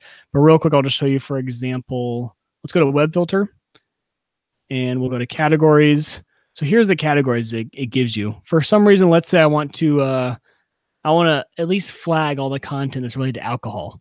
So when my kid is 16 and he's searching alcohol, I'm like, oh man, he can't be searching Jim Beam. It would flag it for me, tell me which exact devices were searching or trying to access sites related to this. The categories, you can just go down and select. I mean, they get very specific, and you can either block it or flag it. So all sorts of stuff just natively built in, and the reporting on all of this, again, you can dive just super deep into. So the reporting has been my number one reason for liking Untangle. Super happy with the switch, and I think I'll stick with it for now. And I know that I threw this out there. I thought it was something new, Jim. I thought I had discovered something fantastically new. And then everyone's like, well, no, Untangle's been around for a while, and we've talked about it. And I think if you are a home user, now that they have their home license for $50 a month, maybe go give it a shot. Maybe go check it out and see if this type of reporting is what you want more than the pfSense. Everyone used pfSense because it was free, number one, and because it was powerful, number two. It did everything you needed. Untangle, not free, but powerful, and even more powerful when it comes to reporting. $50 a year though, right? Yeah, not bad. No, you pay. I'm using that Bitdefender box, and I'm paying. Well, what am I paying for that thing? I'll probably pay $100 a year if I keep using their software for it. Yep. And see, so it's the same sort of thing as Bitdefender box, where you're preventing those malware and everything at the network level, but you're also able to install this on whatever hardware you want. Yeah, and I'll be honest, this looks way cooler than the Bitdefender reports. They're not very good. Does it really? It does its job though. It blocks malware. It stops people from going to sites they shouldn't be going to. I mean, it does all the things it's supposed to be doing. What kind of hardware are you running that on, Mike? A Dell R210 V2. So it's a little server, little server. But this thing can run on pretty much any any hardware that you were running pfSense on. Untangle will run on just fine. I do notice if you want intrusion prevention detection, make sure you have enough RAM. So I'm constantly running at about 3 gigs used of my 8 gigs. When I turn off intrusion prevention detection, it goes down quite a bit. So make sure you have at least, I would say, 4 gig of RAM to be safe, to have all the features just full throttle, give it to me, baby style router is what I call it. Been super reliable, rock solid. The other cool things that Jim, you and I were talking about is you can add in the VPN. And again, the thing I love about this is it's not third party Google what app I need. It's go in here. Oh, hey, do I have a VPN service like PIA or NordVPN? Yes. Okay, here, turn on this app, plug in your credentials. It was as simple as plugging in my credentials to PIA. Okay, now what traffic do you want to send over the VPN? Well, and you can add any sort of rules you want. I said any host, any computer that I tag as tunnel. So I go to my hosts, I say, these computers, let's have all of their traffic filtered through the VPN. Done. You don't need to run an app on the computer. From a network level, you're covered. Or, hey, my guest network, I don't know what my guests are doing when they're here. Maybe it's nefarious. Maybe I don't want people tracking in my house based on what my guests are doing. Just as with one click, Jim, filter all of your guest traffic through your VPN. It's the thing I've loved about it. It's just easy. It's plug and play, does exactly what you want it to do, and super powerful. Cool. Maybe worth a second look if you were one of those. Definitely worth a second look. Yeah. If you used it a while back or haven't used it in a while, might be worth taking a look at it. This looks like it'll. Brian says he ran it on his Atom D525. I had one of those as well. It just died. So it's gone. But that should probably work. You can get a low power if you want to get it done. I'd get low power, lots of RAM is kind of what I'd get for those. Those things tend to be a little RAM hungry. They are RAM hungry. This thing, so it has a Xeon E3 1220 in it. I mean, it barely even gets to 1% usage. You've too much CPU. It's very too much CPU. Yeah, it's way too much CPU, but and way too much power. To be honest, it pulls I think about 40 watts in energy. $50 a year, right, for that service? Not a month, but a year. Sorry, right? A year. Yes, if I said month earlier, I meant year. Yeah. No, the chat room is correcting you. They do listen, which is kind of scary, Mike. They do listen to us. They do, I know, yeah. But Kevin said the UTM functions of Untangle are well worth the 50. Exactly. If all the filtering and everything it does, you'll be surprised what it starts to pick up on, and well worth the $50. When you start to you still need endpoint malware detection, right? Like this is not going to replace it, but it does a pretty good job. You could almost, if you were super lazy and you want to just not follow our advice, you could have this be your malware detection and prevention for your network if you didn't want to do it on an endpoint level. Still run endpoint detection and removal. But if you had this, you wouldn't need it as much. You could worry a little bit less that your network, your firewall is doing a little bit better job of blocking those downloads. For adults, you might even get away with Defender, just to be honest. Windows Defender is good enough for most people. Yep, exactly. At this point. So if it's light usage or you're not worried about it, just go and you got Windows 10, just run. You could probably get away with Defender. If you want a little more, you could go to that Fry's link. That'll be it's over in the Facebook group. Maybe I'll throw it in the you can get all kinds of AV, whatever your favorite. God, anytime I mention this, Mike, it starts a jihad, a war over AV. Whatever you like. Okay, not going to judge you on your antivirus. That would be fine. So good. Well, Mike, anything else? The one thing I'll mention, if you are coming over from pfSense, There is no easy way to get your configuration over. All I wanted to do was to get to my DHCP reservations to come over, and there's just no way to export from pfSense, at least that I found. And if you find one, please send it to me, because I scoured the web. There's no easy way to get those settings from pfSense or really any other router into here. So be prepared to sit down for 30 minutes, for however many DHCP reservations you have, and start copying, pasting MAC addresses and reservations into the new DHCP thing.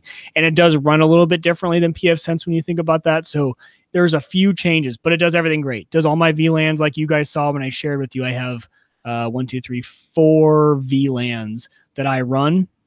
Does all the routing great, but just be prepared. There's no easy migration. This is a half a day project to get everything switched over, and then the testing and seeing if it works for you. Sweet. Yep. Sweet. Well, there we're at. We're an hour and an hour. We are at an hour and a half. There you go. I told you it'd go this long.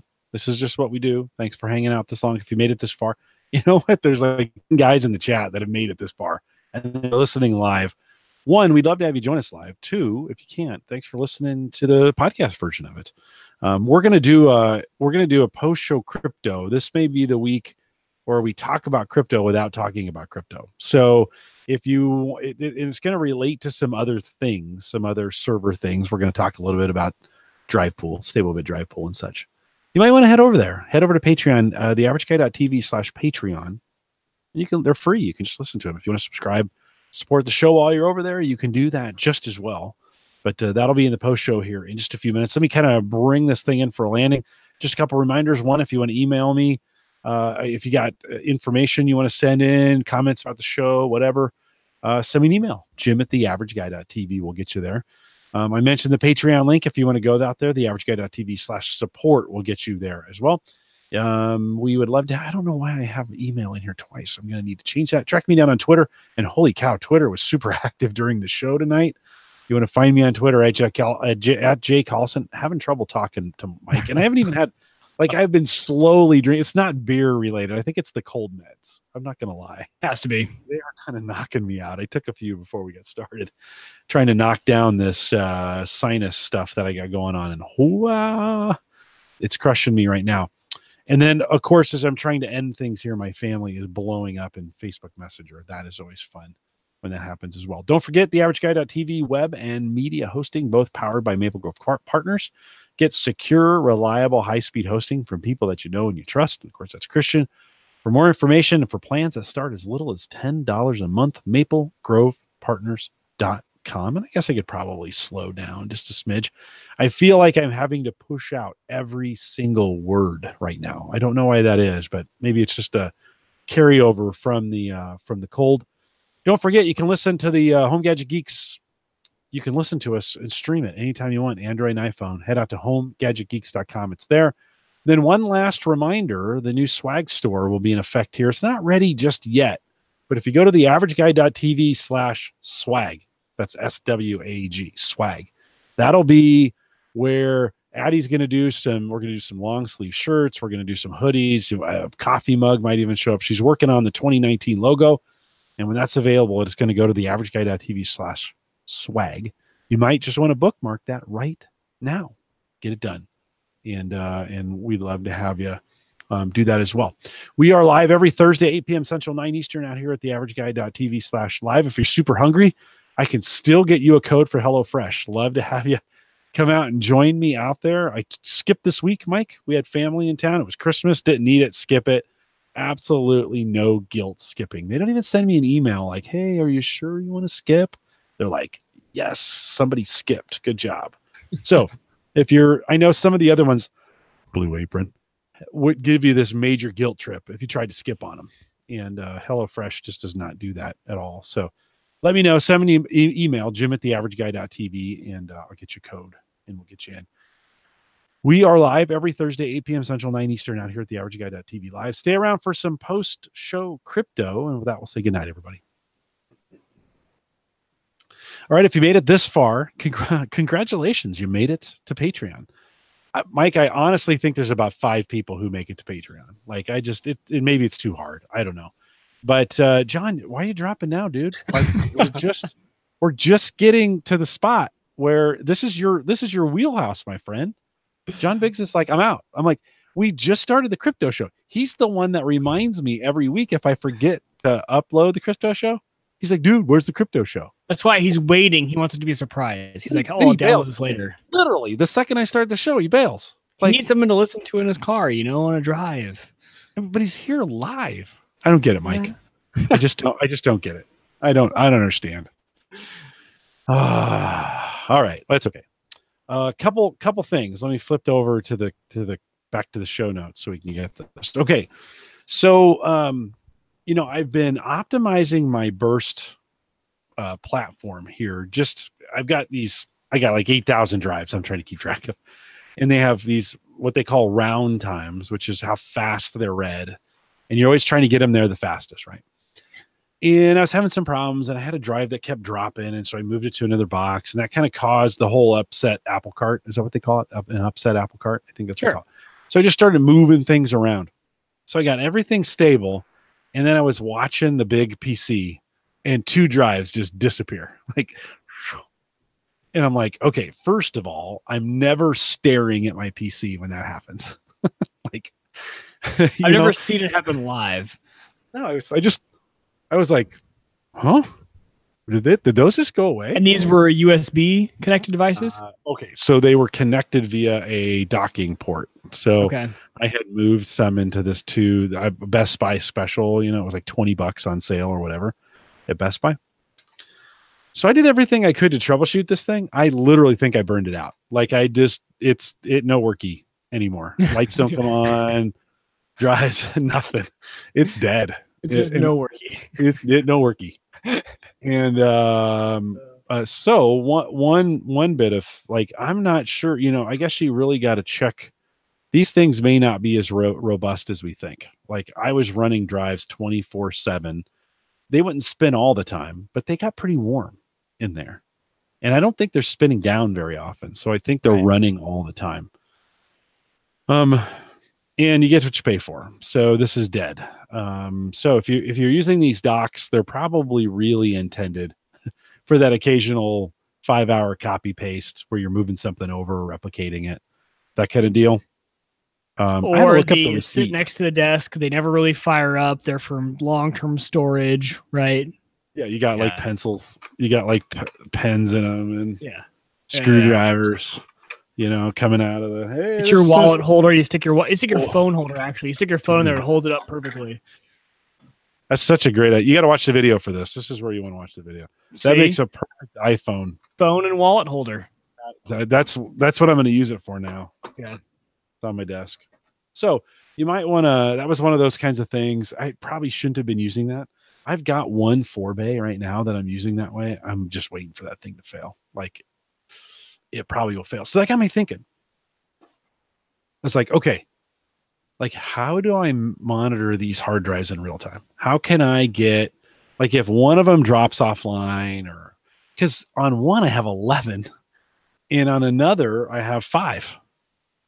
And it's like, how do I, I don't know what made me think of this, but I went, I wonder if StableBit Drive Pool has the capability to alert me when a drive goes bad. Its whole purpose is to pool drives together, right? Create, and it was kind of a response to the Synologies and the Drobos and the RAID solutions that came out, that if something went wrong, you lost all the data because it had to be exactly the same thing. So when these guys wrote StableBit Drive Pool, which by the way, Drashna, he won't be listening to this, but Drashna, a big part of our community, he works for StableBit Drive Pool. He'll come into the story here in a few minutes. So I was like, I wonder. So I pull up a copy, and sure enough, they've got a notify me tab. And if a drive goes missing, it'll send an email. And you don't have to have an email server set up. They use Amazon email services. So all I got to do is put jcollison@live.com. Boom. It sends me a test message. Yep. We're connected to email. Now, if any of those drives goes away for any reason, I get an email. Pretty sweet. Pretty simple too. Dude, one click and an email address. And they don't need to be part of any pool or anything. It'll just monitor any drive that's on your system. So you put that drive in the pool, but the way it works, it's so flexible with the pool storage. You don't have to add things to it in the pool. It just has to be a part of it. So you can have files on the drive. The drive can be a part of the pool, but the files aren't in the pool. They're on the drive. And you can see it both through the drive letter or the pool letter. Interesting. Yeah. And so it was like, yeah, Brian says, my spaghetti raid. Yeah, I'm kind of known for this. So, yeah. So I just added them in the pool. Boom. Notification done. Sends me an email. So I'm doing the second PC and it won't let me add it. It's like, hey, you've already used this license. I'm like, oh, this was on another computer that I formatted a long time ago. I need to get. So I sent their contact. I knew it would be Drashna, but this was Christmas Eve that I'm doing this. Like, there's nothing going on here. It's the morning of Christmas Eve. It's quiet. So I'm messing around. And so I sent an email. I'm like, well, they'll get to it after the holidays. Nope. I think it was Christmas morning. I'm pretty sure it's Christmas morning. Drashna is resetting it for me and sending me a note that says, hey, I took care of you. Dude, one, I appreciate it. But two, go have Christmas, man. Yeah, right. Jeez. Right.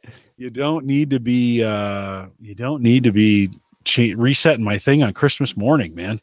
But super cool. So that just brought back how cool those guys over at Cove Cube who do StableBit Drive Pool and StableBit Scanner. They got some other things. They have a cloud version now that you can run. They're doing some really cool stuff, and their software. I mean, it is the $30 a license has well been worth it in the several times I've needed it and used that software. Using burst mining, it doesn't make sense to use the pool for the most part. Right. But it does. It does. I mean, there could be some reasons to use the pool, but at least for now, I have those drives being monitored. So if you got a bunch of drives, you need them monitored. You want it drop dead simple, and it's $30 a machine. StableBit Drive Pool. It's pretty cool. So fantastic. That's one of those fun solutions you find. You're like, yes, it just works. Yeah, and you're like, wow, like it worked, and it worked the first time. It was super cool. One more thing before we go, I want you to kind of look into, this is your homework. Look into Purse, PURSE.io. They're a company. So they're a Bitcoin company that will convert people who want to buy. Let's see, how does this work? Hold on. If you have Amazon gift cards and you want to buy Bitcoin with it, it will match that money to Bitcoin. On the other side, if you're buying from Amazon and you want to use Bitcoin, you can purchase a product, bid on it at a certain price, and they'll take the people with gift cards and try and match them together. So the people who want to buy Bitcoin, and then with Amazon gift cards, the people who have the Bitcoin but want to buy Amazon products, they put those together and then make that sale happen. It's the weirdest thing. And in the process, because there's a swap going on, there's a discount available in there. So you can kind of say to somebody, hey, I'm looking to get a bigger discount on this. Are you willing to take less for your gift card to get the Bitcoin? That means you're going to get less on the product, right? In the purchase. Yeah. Just interesting. Like, I'm not saying do this, but this is, again, one of those, like, I think services for crypto are going to do better than crypto itself in a lot of ways. And this is a problem. How do I convert? I've got an Amazon. It's Christmas. I got an Amazon gift card. It's $25 or it's $50. And I'm thinking there's no better time like the present to buy crypto because it's at an all-time low right now, I think, as we're talking. Well, not all time, but pretty close, 3,600. And you're like, maybe now would be a good time to get 25 or $50 worth of Bitcoin. How do you do that? How do you buy crypto with an Amazon gift card? Purse.io. That's how you do it.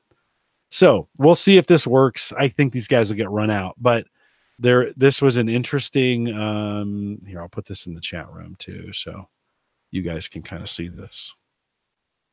Something I stumbled across as I was as I was doing some research on something else. And I was like, Well, okay. it's a cool idea. Just how long until Amazon realizes, hey, we get money in, money out. Why don't we just give them Bitcoin for their, you know what I mean? Like become their own exchange, right?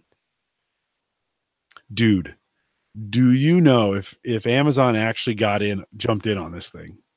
It'd be way bigger than it needed to be. Yeah. Yeah. Because it's easy.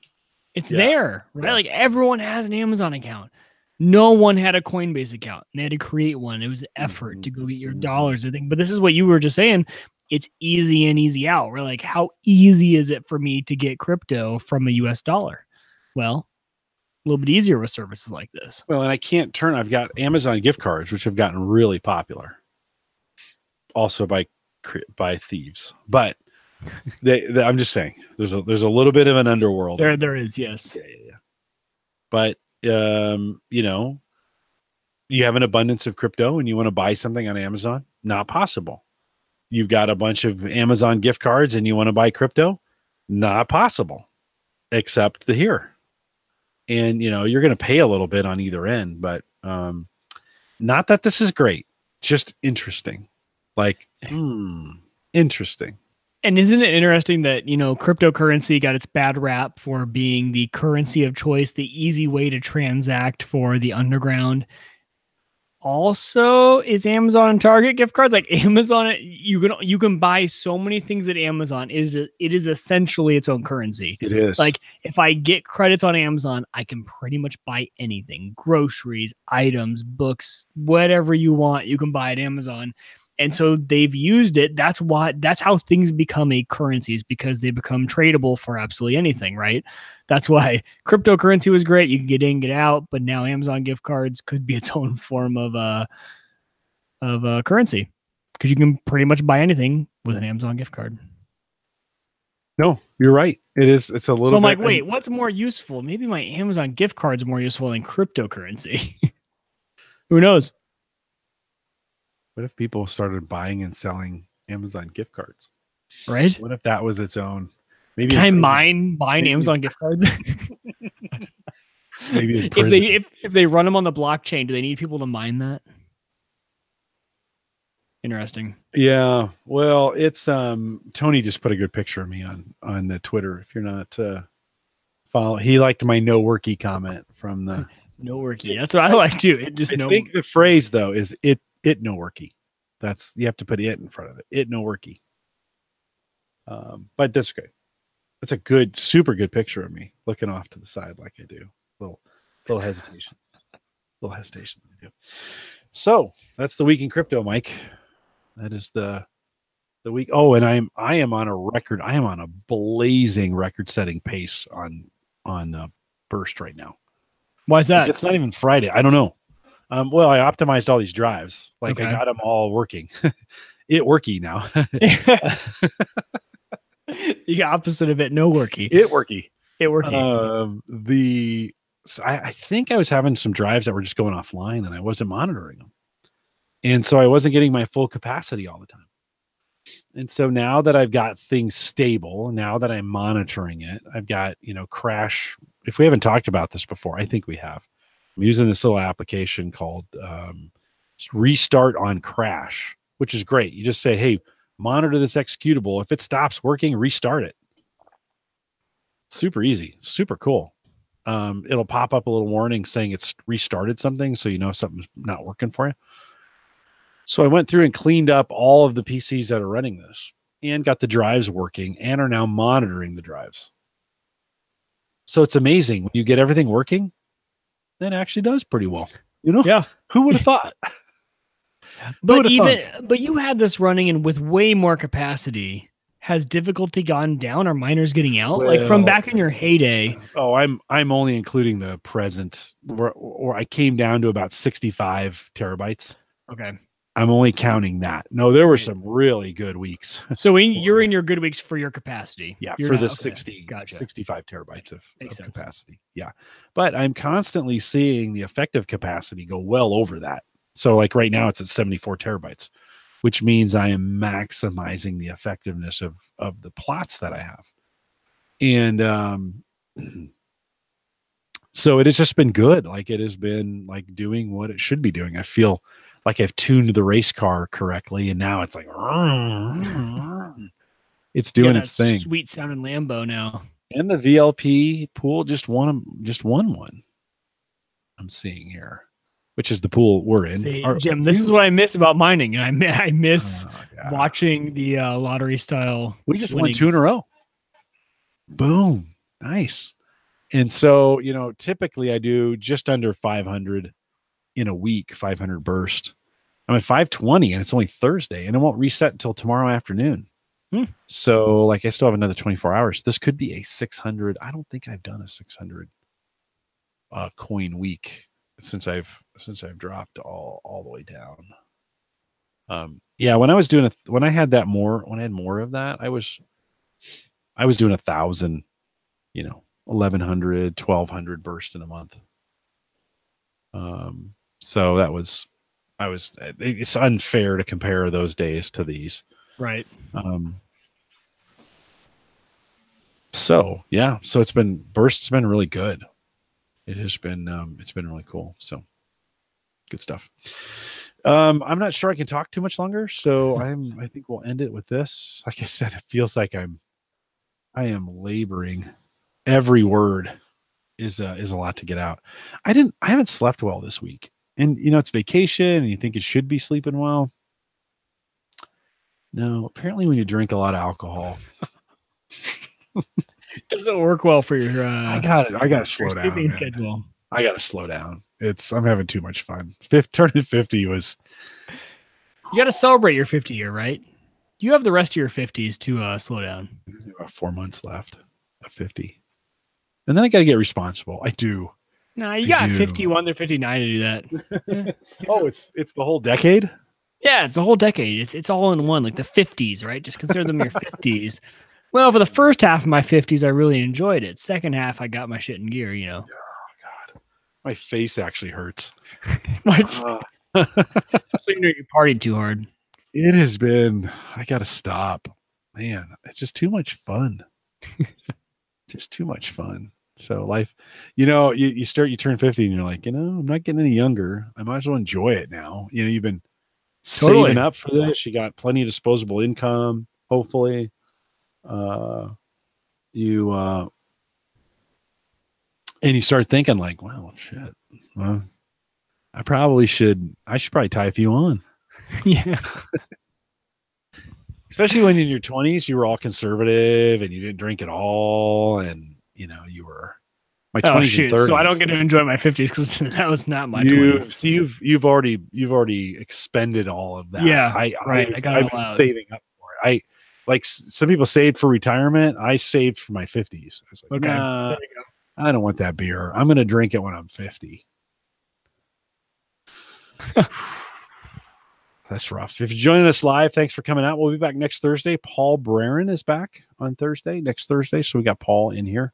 He'll bring some good stuff, and we'll look forward to seeing you guys out here. Everybody have a good, happy New Year. Last podcast of the year, and we hope all fingers and toes. If you're doing fireworks in your area, keep your fingers and toes. We expect all of them to come back. We don't do that in Nebraska very much.